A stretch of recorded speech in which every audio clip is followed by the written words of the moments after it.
Iran, Pakistan, only you can help. Pakistani people, please stop Iran. Only. Israel और Iran के बीच जंग का अंजाम पता नहीं कौन सा रुख अख्तियार करने वाला है, लेकिन अगर 2-4 दिन भी ईरान के हमले को ना रोका गया तो इजराइल के लोग मुल्क छोड़कर यूरोप भाग जाएंगे, जहां से वो 70 साल पहले फिलिस्तीन पर कब्जा करने के लिए आए थे। जिन फिलिस्तीनियों के घर मकान पर कब्जा करके ज़ायोनिस्ट ताकतों ने फिलिस्तीनियों के उनके घर मकान दुकान खेत खलियान से बेदखल कर दिया, जिन लोगों ने फिलिस्तीनियों के घर मकान दुकान खेत खलियान पर कब्जा कर लिया, जिन फिलिस्तीनियों को बेघर कर दिया, आज वही हाल इजराइल के साथ हो रहा है। आज वही ज़ायोनी रिज़म के साथ हो रहा है। इजराइल पर ईरान के हमले की वजह से अब नेतन्याहू पर इजराइल के लोगों को भरोसा नहीं रहा, लिहाजा नेतन्याहू ने किसी भी इजराइल को मुल्क छोड़कर जाने पर रोक लगा दी है। लेकिन इजरायली लोगों पर रोक लगाने वाला नेतन्याहू ईरान के हमलों पर रोक नहीं लगा रहा है। ईरान बेखौफ तरीके से इजराइल पर हमला कर रहा है। हजारों इजरायली इस वक्त बेघर हो चुके हैं, अपना घर मकान छोड़कर सिर छिपाने के लिए शेल्टर की तरफ भाग रहे हैं। ईरान के हमले की वजह से इजराइल के भीतर ही गजा के जैसे हालात बन चुके हैं, जहां ईरान के हमले से खंडर ही खंडर नजर आ रहा है। इजरायली लोगों को अपना घर मकान छोड़कर भागना पड़ रहा है। 10 दिन में खत्म हो सकती है इजराइल ईरान की जंग, मुश्किल में फंस गए नेतन्याहू। इजराइल के पास तेजी से खत्म हो रहे हैं हथियार, ईरानी मिसाइलों को रोकना हो जाएगा मुश्किल। ईरान के पास हजारों मिसाइलों का भंडार। ईरान और इजराइल जंग को शुरू हुए 6 दिन हो चुके हैं। इसके साथ ही ये सवाल भी उठ रहे हैं कि ये जंग कब तक चलेगी। शुरुआत में तो दावा किया जा रहा था कि 2-3 दिन की जंग के बाद अमेरिका की एंट्री होगी और दोनों ही देश सीजफायर को तैयार हो जाएंगे। लेकिन ईरान की तरफ से साफ मैसेज भेज दिया गया कि पहले वो इजराइल को सबक सिखाएगा और उसके बाद ही कोई बात करेगा। इस समय हालात ये हैं कि दोनों ही देश एक दूसरे पर पूरी ताकत से हमला कर रहे हैं। बीते दिन इजराइल के प्रधानमंत्री बेन्यामिन नेतन्याहू ने दावा किया था कि तेहरान के आसमान पर इजराइल की सेना का कब्जा हो चुका है, लेकिन नेतन्याहू के इस दावे को अमेरिका ने ही खारिज कर दिया। वहीं दूसरी तरफ ईरान ने दावा किया है कि उसकी मिसाइलों ने इजराइल के आसमान पर कब्जा कर लिया है। अब ईरान जहां चाहे वहां इजराइल पर हमले कर सकता है, यानी दोनों ही देश जंग को तेज करते जा रहे हैं। ऐसे में यह सवाल कि कब तक चलेगी इन दोनों देशों के बीच की जंग। तो ईरान के सुप्रीम लीडर खामेनेई ने जंग का ऐलान कर दिया है। इजराइल पर ताबड़तोड़ हमले शुरू कर दिए। इजराइल की तरफ से भी जवाब दिया जा रहा है। ईरान की मिसाइलों को रोकने की कोशिश में इजराइल जुटा हुआ है, जिसमें उसे बहुत ज्यादा कामयाबी तो नहीं मिल पाई। और इस बीच अमेरिकी मीडिया हाउस की तरफ से आने वाली रिपोर्ट ने इजराइल की पोल खोलकर रख दी है। इजराइल की तरफ से जंग को लेकर जो भी दावे किए जा रहे थे, उनकी सच्चाई अमेरिकी मीडिया ने सामने रख दी, जिसके बाद यह कहा जाने लगा है कि जल्दी ही नेतन्याहू ईरान के सामने घुटने टेक सकते हैं। 10 दिन बाद नेतन्याहू ईरान से सीजफायर की मांग करते दिखाई दे सकते हैं। दरअसल अमेरिकी अखबार वॉशिंगटन पोस्ट ने दावा किया है कि इजराइल के सबसे असरदार हथियार 10 से 12 दिन की जंग के लायक ही बचे हुए हैं। इजराइल का शस्त्र भंडार तेजी से खत्म हो रहा है। ऐसे में ईरान की तरफ से आने वाली मिसाइलों के सामने इजराइल असहाय हो सकता है। इजरायली प्रधानमंत्री बेन्यामिन नेतन्याहू के राष्ट्रीय सुरक्षा सलाहकार तजाची हनेगबी का एक बयान हाल ही में सामने आया था, जिसमें उन्होंने ये बात मानी है कि ईरान के पास हजारों बैलिस्टिक मिसाइलें मौजूद हैं। इजरायली आर्मी रेडियो से बात करते हुए हनेगबी ने कहा कि अब तक माना जा रहा था कि ईरान के पास करीब 1500 से 2000 मिसाइलें हैं, लेकिन असल संख्या बहुत ज्यादा हो सकती है। ईरान के पास 10,000 बैलिस्टिक मिसाइलों की खेप होने के दावे हो रहे हैं। कुछ रिपोर्ट में तो यह संख्या 20,000 तक बताई जा रही है। इसके अलावा शाहेद ड्रोन की बड़ी खेप भी मौजूद है, यानी ईरान के पास हथियारों की कोई कमी नहीं है, लेकिन इजराइल के पास इसकी कमी तेजी से होती दिखाई दे रही है। इस बीच अमेरिकी अखबार वॉशिंगटन पोस्ट की ओर से जारी एक रिपोर्ट ने इजराइल की चिंता बढ़ा दी है। दरअसल ईरानी बैलिस्टिक मिसाइलों की बौछार को इजरायली एयर डिफेंस रोकने में लगा है और कुछ हद तक उसे इसमें कामयाबी भी मिली है, लेकिन ईरान की कई मिसाइलों ने इजराइल के अंदर भारी तबाही मचाई है। ईरान और इजराइल का युद्ध अपने 6ठे दिन प्रवेश कर चुका है और ऐसे में ईरान के सुप्रीम लीडर खामेनी सामने आए हैं और उन्होंने कहा है कि ज़ायनिस्ट आतंकवादियों को हम सबक सिखाएंगे। इस बीच अमेरिकी राष्ट्रपति डोनाल्ड ट्रंप ने संकेत दे दिया है कि अमेरिका अब ईरान और इस्राइल के बीच चल रहे युद्ध में कूदने वाला है और उन्होंने यह तक कह दिया है कि हम ईरानी सुप्रीम लीडर को जब चाहें मार दें।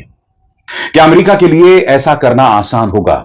और सबसे बड़ी बात दोस्तों, आज इस कार्यक्रम में हम इस बात की चर्चा भी करेंगे कि किस तरह से इस्राइल पूरी तरह से अमेरिका पर आश्रित है। जी हां, खबर पर गौर कीजिएगा, इसराइल के इंटरसेप्टर मिसाइल्स खत्म हो रहे हैं, जिसके चलते ईरान कई जगहों पर हमला कर रहा है। मगर इसका मतलब यह नहीं है कि इसराइल अभी संघर्ष में पीछे है।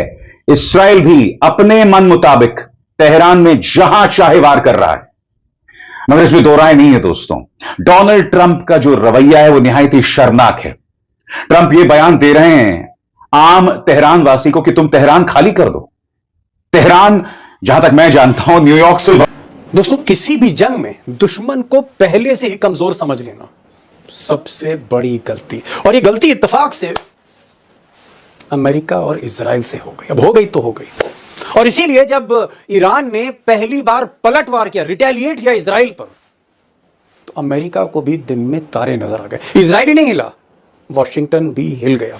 सच्चाई है आज की तारीख में कि ईरान की जो टेक्नोलॉजी है, जो मिसाइल टेक्नोलॉजी, जो मिलिट्री टेक्नोलॉजी है, इसके निशाने पर, इसकी जद में इजराइल की हर एक इमारत है। और कहने वाले कह रहे हैं कि ईरान की जो हाइपरसोनिक मिसाइल है वो इजराइल के प्रधानमंत्री नेतन्याहू के घर के करीब तक पहुंच गई है। यह अलग बात है कि अमेरिकी मीडिया ने इस बड़ी खबर को दबा दिया। अब दोस्तों, जिस तरह से ईरान हावी है, ताबड़तोड़ हमले कर रहा है इजराइल पर, जिसको लेकर दुनिया सख्ते में, सबको ताज्जुब हो रहा है कि ईरान अचानक इतना बड़ा पावर कैसे बन गया। दरअसल ये कोई चमत्कार नहीं है। ईरान जो कुछ, जिस तरह से इजराइल को और अमेरिका को बैकफुट पर ले जा रहा है, ये कोई सरप्राइज नहीं है, बल्कि 20-25 वर्षों से ईरान लगातार मिलिट्री और मिसाइल टेक्नोलॉजी पर रिसर्च कर रहा है। और उसका जो रिसर्च और डेवलपमेंट है, आप कह सकते हैं कि वो चाइना, रशिया, फ्रांस और अमेरिका के बिल्कुल करीब है।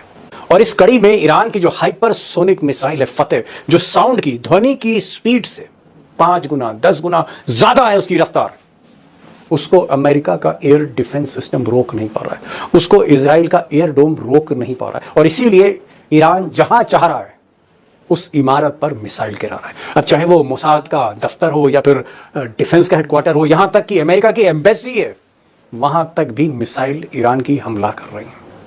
अब दोस्तों, क्योंकि ट्रंप साहब मूलतः जो है वो एक बिजनेसमैन है, वो एक व्यापारी है, इसलिए ईरान की जो ताकत देखकर वो चाहते हैं कि कंप्रोमाइज हो जाए। इसीलिए उन्होंने कल भी स्टेटमेंट दिया था और आज भी इस बात को दोहराया है कि अगर ईरान युद्ध विराम करता है तो कई बातें ईरान की मानी जा सकती हैं। ये ट्रंप साहब का ऑफर है, बिजनेसमैन ट्रंप का ऑफर है। उधर ईरान का कहना है, जो ईरान के सर्वोच्च नेता हैं खामनेई साहब, खामनेई का कहना है कि नहीं, जंग तभी खत्म होगी अब जब ईरान की सारी शर्तें मानी जाएंगी। जितने भी टर्म्स एंड कंडीशंस हैं वो अब ईरान डिक्टेट करेगा। ये ईरान का वर्जन है। अब आप कह सकते हैं कि इसका मतलब यही है कि फिलहाल इस जंग में ईरान झुकने को तैयार नहीं है, क्योंकि 25-30 सालों से इस जंग की वो तैयारी कर रहा था। होमवर्क ठीक था ईरान का। अब दोस्तों, जिस तरह से जवाबी कार्रवाई चल रही है, ईरान हाइपरसोनिक मिसाइल दाग रहा है, उधर इजराइल भी मोसाद के जरिए बहुत ही स्पेसिफिक टारगेट्स पर स्ट्राइक कर रहा है तेहरान में। अब ये जंग किस मोड़ पर जाती है? क्या ये युद्ध महायुद्ध में तब्दील हो जाता है और कहीं ना कहीं अमेरिका, फ्रांस और ब्रिटेन इजराइल के पीछे खड़े हो जाते हैं? क्या ये युद्ध तीसरे विश्व युद्ध की तरफ मुड़ जाएगा? ये तो मैं आगे बताऊंगा, लेकिन अभी तक जो 4-5 दिन का युद्ध हमने देखा है, 4-5 दिन का, उससे तीन बातें ईरान ने साबित की हैं। दुनिया को 3 बड़े मैसेज ईरान ने पहली बार दिए। नंबर 1 चीज, for the first time Iran ने यह साबित किया है कि उसकी जो मिलिट्री टेक्नोलॉजी है, खासकर हाइपरसोनिक मिसाइल, वो टेक्नोलॉजी अमेरिका, रशिया और चाइना, अगर इससे ज्यादा नहीं है तो कम भी नहीं, यानी कहीं ना कहीं ईरान अमेरिका, रशिया और चाइना के लीग में खड़ा है मिलिट्री सुपर पावर की जहां तक बात है, अपनी मिसाइल टेक्नोलॉजी के दम पे। पॉइंट नंबर 2, अभी तक ईरान की घेराबंदी सभी करते थे, अमेरिका भी, इजराइल भी, उधर कभी कभी सऊदी अरब भी, और भी बहुत सी बादशाह थी जो ईरान की घेराबंदी करती थी। लेकिन ये जो 4-5 दिन में ताकत दिखी है ईरान की, ईरान आज की तारीख में सऊदी अरब हो या फिर यूरोप के मुहाने पर टर्की हो या बाकी मुल्क हो, इस्लामिक कंट्रीज हो, आज मिडिल ईस्ट की सबसे बड़ी ताकत के रूप में ईरान इमर्ज हो रहा है। यानी कहीं ना कहीं ईरान ने अपनी सुप्रीमेसी साबित कर दी और आने वाले दिनों में पूरे मिडिल ईस्ट में जो वर्ल्ड ऑर्डर है उसको तय अब ईरान करने जा रहा है। पॉइंट नंबर 3 ये है कि जंग भले ही इजराइल ने शुरू की हो, अमेरिका की शय पर शुरू की हो, सच्चाई है कि जंग अब ईरान ही खत्म करेगा। ये भी एक संदेश ईरान ने देने की कोशिश की है। अब दोस्तों दो बड़े सवाल हैं, बड़े बुनियादी सवाल हैं। नंबर एक सवाल ये है कि क्या डोनाल्ड ट्रंप, क्या अमेरिका ये जो ईरान और इजराइल का कन्फ्लिक्ट है इसको रोक पाएगा? जैसे भारत और पाकिस्तान के बीच में हस्तक्षेप किया, कथित हस्तक्षेप किया ट्रंप ने, क्या इस तरह का कोई हस्तक्षेप, क्या इस तरह का कोई ट्रूस, कोई कंप्रोमाइज आज की तारीख में ट्रंप कर पाएंगे या नहीं कर पाएंगे? वो पिछले कई दिनों से रिक्वेस्ट कर रहे हैं, ऑफर भेज रहे हैं। क्या ट्रंप की हैसियत है कि वो ईरान और इजराइल के बीच में समझौता करा दे? ये एक बड़ा सवाल है अमेरिका को लेकर। और दूसरा सवाल है जो इसी से कनेक्टेड है कि ईरान के पास गोला बारूद का, मिसाइल्स का, हाइपरसोनिक मिसाइल्स का कितना बड़ा जखीरा है? क्या 2000 मिसाइलें हैं, 5000 मिसाइलें हैं, या 10,000 से ज्यादा मिसाइलें, या मिसाइलें उसकी फैक्ट्रीज में बन रही हैं और फैक्ट्री जो है वो ईरान के हाथ में है, आत्मनिर्भर ईरान मिसाइल के मामले में। तो ये जो जखीरा है ये कितने दिन का है? इसका मतलब ईरान कितने दिन तक इजराइल से लड़ सकता है? और अगर अमेरिका इस जंग में शामिल होता है तो भी क्या ईरान लड़ेगा और महीनों तक लड़ पाएगा? Big question. अब दोस्तों जंग भी बड़ी है, बड़ी पेचीदा है, इसलिए सवाल भी बड़े मुश्किल हैं और इनका जवाब मैं अकेले नहीं दे सकता हूँ। इसलिए आज मैंने एक खास मेहमान को बुलाया है, एम.ए. काज़मी साहब। एम.ए. काज़मी साहब पिछले आप कह सकते हैं 25-30 वर्षों से मिडिल ईस्ट पर पूरा फोकस कर रहे हैं। सऊदी अरब की राजनीति क्या है, इजराइल में क्या हो रहा है, फिलिस्तीन में क्या हो रहा है, ईरान क्या कर रहा है।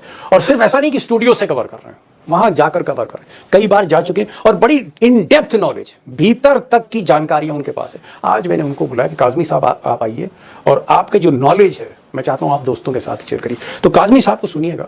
और मुंबई से हमारे साथ एस अतर सीनियर पत्रकार हैं, सीनियर जर्नलिस्ट हैं, ये भी जुड़ रहे हैं और ये भी लगातार, खासकर जो मीडिया का दूसरा पहलू है, मैं CNN BBC की बात नहीं कर रहा, जो ईरान का पहलू है, जो आप कह सकते हैं जो अरब मीडिया है, वहां के यूट्यूब चैनल्स हैं, वहां की वेबसाइट्स हैं, उनका क्या नजरिया है, उस नजरिए से इस जंग को कैसे देखा जाए? पड़ा है। अगर ऐसा लग रहा है कि ट्रंप या तो पागल हो गया है और या तो इजराइल के सामने वो बेबस हो गया है। हो सकता है इजराइल के हाथ में उसका कोई ऐसा राज हो जिसके चलते वो इजराइल के इशारों पर बंदर की तरह नाच रहा है। कल उसने एक के बाद एक पोस्ट किया ट्रुथ सोशल पर और उसको ट्विटर पर शेयर किया। जब उसने लिखा कि अनकंडीशनल सरेंडर, बिना किसी शर्त के सरेंडर, तो मुझे तो ऐसा लगा कि ट्रंप ये कह रहा है कि मैंने इजराइल के सामने, मैंने नेतन्याहू के सामने अनकंडीशनल सरेंडर कर दिया, मैं पूरी तरह से सरेंडर हो गया नेतन्याहू के सामने। ईरान उसने लिखा नहीं था, ईरान उसका इरादा था, लेकिन पढ़ के मुझे पहली बात यही लगी कि असल में ट्रंप खुद सरेंडर हो गया है। लगातार धमकियां दे रहा है, सड़क के गुंडों की तरह धमकियां दे रहा है। हमें पता है कि खामनेई कहां हैं और हम उन्हें कभी भी मार सकते हैं लेकिन नहीं मारेंगे, फला ढिमका, ये वो। कल पूरा गोदी मीडिया भी नाचने कूदने लगा जैसे बस ईरान खत्म हो गया। डिटेल्स में जाने से पहले दो एग्जाम्पल आपको दूंगा। पहला एग्जाम्पल वियतनाम का है। अगर आपको नहीं पता है तो जाइए गूगल पर सर्च कीजिए वियतनाम वार, और मैं सोच रहा हूं वियतनाम वार पे एक अलग से वीडियो बना दूं ताकि दुनिया जान पाए कि अमेरिका का जो अहंकार था, अमेरिका का जो गुमान था, वो किस तरह से टूटा एक छोटे से मुल्क वियतनाम के सामने, जहां से दुम दबा के उसको भागना पड़ा। दूसरा एग्जाम्पल आपको देता हूं अफगानिस्तान का, जिसके बारे में आप में से ज्यादातर लोग जानते होंगे क्योंकि अभी हाल में हमारे सामने की घटना है। बड़े गुमान के साथ गया हुआ था अमेरिका अफगानिस्तान में, वहां रशिया की समर्थक सरकार को गिराया और उसके बाद उसको लगा कि अफगानिस्तान का जितना अफीम है, अफगानिस्तान के जितने सोर्सेज हैं और अफगानिस्तान के जितनी जमीन है, उसको वो पूरी तरह से अपने कंट्रोल में करके रखेगा। हुआ क्या? करोड़ों अरबों खर्च हुए, कितने अमेरिकी सैनिक मारे गए, कितने अमेरिकी हथियार बर्बाद हुए, पाकिस्तान का पूरा सपोर्ट रहा इस बीच में अमेरिका को। लेकिन हुआ क्या? अफगानिस्तान से दुम दबाकर भागना पड़ा अमेरिका को। तो अगर किसी को यह लगता है कि ईरान में अमेरिका बस गया, ईरान तबाह हुआ और अमेरिका उसके ऊपर कब्जा कर लेगा, तो उसको कम से कम ये दो कहानियां याद कर लेनी चाहिए। मैं यहां यह नहीं कह रहा हूं कि अमेरिका ईरान में कुछ कर नहीं पाएगा। जिस बम की बात चल रही है, मदर ऑफ ऑल बम्स, वो बेहद खतरनाक बम है, दुनिया का सबसे भारी बम है, जो जमीन पे गिरता है तो 52 मीटर नीचे तक गड्ढा हो जाता है और लगातार गिरता है तो 52 मीटर में 52 जोड़ते जाइए। यानी ईरान का जो अंडरग्राउंड बंकर प्रोजेक्ट्स हैं उनको तबाह करने के लिए वो काफी है। लेकिन हथियारों के खत्म हो जाने से भी जंग खत्म नहीं होती है। दुनिया का इतिहास इसका गवाह है। अगर ईरान के अंदर अमेरिका इस तरह से जाता है तो याद रखिए ईरान तो तबाह होगा ही, लेकिन ईरान वो सब करेगा जो अभी तक उसने रोक के रखा है, अपनी एडवांस मिसाइल्स का इस्तेमाल। स्ट्रीट ऑफ होर्मुज जो है उसको बंद करने की बात चल रही है, और अगर ऑयल रिसोर्सेस पर उसके बात आई तो यह यकीन रखिए कि पूरे मिडिल ईस्ट के ऑयल रिसोर्सेस पर हमले होंगे, और फिर दुनिया जो झेलेगी उसकी कल्पना कर पाना भी अभी मुमकिन नहीं है। ईरान इजराइल की जंग में एक और जहां ईरान ने तेल अवीव पे ताबड़तोड़ हमले करके ना सिर्फ बेंजामिन नेतन्याहू की सिट्टी पिट्टी गुम कर दी है, दूसरी ओर उनके आका डोनाल्ड ट्रंप के छिपे खेल को दुनिया के सामने लाके खड़ा कर दिया है। संयुक्त राष्ट्र की आपात बैठक में ट्रंप ईरान पे हमला करने के बयान से मुकर गए हैं, तो वहीं दूसरी ओर ईरान के सुप्रीम लीडर अयातुल्लाह खामेनेई ने जंग को इस्लामिक रंग दे दिया है। इससे ना सिर्फ 21 मुस्लिम देश एक साथ ईरान के कंधे से कंधा मिला के खड़े हो गए हैं, तो ईरान में हर ओर हैदर हैदर और मौला मौला की गूंज सुनाई दे रही है। इससे ईरान की पूरी जनता एक बार फिर से जोश में है। ईरान के हमले से कैसे बेंजामिन नेतन्याहू की सिट्टी पिट्टी गुम हो गई है और कैसे डोनाल्ड ट्रंप को पूरा जो खेल है उनका वो सामने आ गया है। अयातुल्लाह खामेनेई ने एक्स पे ऐसा क्या लिख दिया है कि पूरा मामला इस्लाम। सुप्रीम लीडर जिन्होंने कहा है द बैटल बिगिंस, यानी युद्ध शुरू हो चुका है, और आगे कहते हैं हमें ज़ायनिस्ट आतंकवादी सरकार को जोरदार जवाब देना होगा, हम ज़ायनिस्टों पर बिल्कुल भी रहम नहीं दिखाएंगे। और जिस तरह से ईरान इस्राइल के तमाम जगहों पर पहुंच रहा है, यानी कि उसकी मिसाइलें पहुंच रही हैं, कहीं ना कहीं जो बात सुप्रीम लीडर खामेनी कह रहे हैं वो कुछ हद तक सही साबित हो रही है। मगर यह भी सच है कि उनकी अपनी जान खतरे में है, और इस बात का इशारा किसी और ने नहीं, डोनाल्ड ट्रंप ने किया। उनका बयान आपकी स्क्रीन पर। ट्रंप ने आयतुल्लाह अली खामेनी का नाम लिए बिना कहा तथाकथित सुप्रीम लीडर छिपे हुए हैं।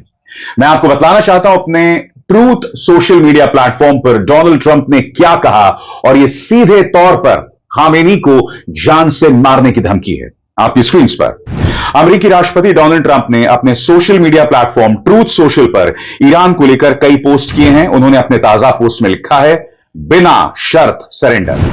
ट्रंप ने एक और पोस्ट में लिखा है कि हमें पता है कि सुप्रीम लीडर कहां है, लेकिन अभी हम उन्हें नहीं मारेंगे। ट्रंप ने social media platform truth social पर लिखा, हमें अच्छी तरह से पता है कि तथाकथित सुप्रीम लीडर कहां छिपे हैं, वो एक आसान निशाना है, लेकिन फिलहाल वहां सुरक्षित हैं। उन्होंने कहा हम उन्हें मारना यानी अभी हटाने नहीं जा रहे, कम से कम अभी तो नहीं, लेकिन हम ये भी नहीं चाहते कि आम नागरिकों या अमेरिकी सैनिकों पर मिसाइल दागी जाएं। हमारा सब्र अब खत्म होता जा रहा है। इससे कुछ मिनट पहले ही ट्रंप ने कहा था ईरान के आसमान पर अब हमारा पूर्ण नियंत्रण है। उन्होंने कहा कि ईरान के पास अच्छे स्काई ट्रैकर्स और अन्य रक्षा उपकरण थे और बड़ी मात्रा में थे, लेकिन वे अमेरिका में बने, डिजाइन किए और तैयार किए गए उपकरणों की बराबरी नहीं कर सकते। अमेरिकी राष्ट्रपति ने आखिर में कहा कि कोई भी इसे अमेरिका से बेहतर नहीं कर सकता।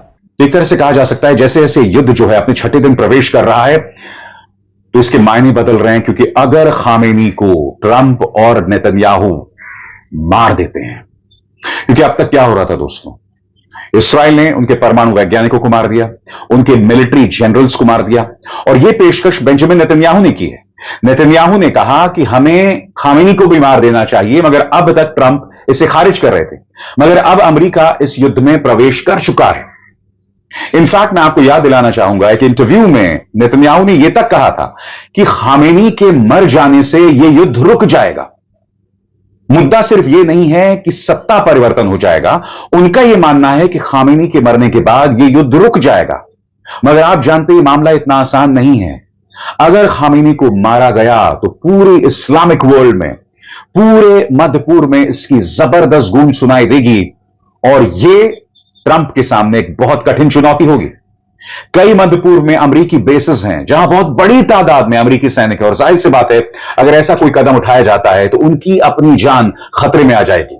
और ट्रंप ये नहीं चाहते कि बड़े पैमाने पर अमेरिकी बॉडी बैग्स वापस आए, इसीलिए अब तक उन्होंने कोई स्पष्ट बयान नहीं दिया था खामेनी को मारने को लेकर, मगर अब उनका यह बयान इस पूरे मामले को पलट देता है। याद कीजिएगा नेतन्याहू ने क्या कहा था जब उनसे सवाल पूछा गया था कि भाई खामेनी के मारे जाने के बाद हालात बिगड़ ईरान ने इसराइलों को ऐसा ठोका कि इसराइलों की अवाम रोडों पर निकल आई, पाकिस्तान से अपील करने लगी, पाकिस्तानियों इनको रोको, हमें नहीं लड़ना। ईरान ने पलट कर जब वार किया तो इनके होश उड़ गए, इनकी अक्ल ठिकाने लग गई।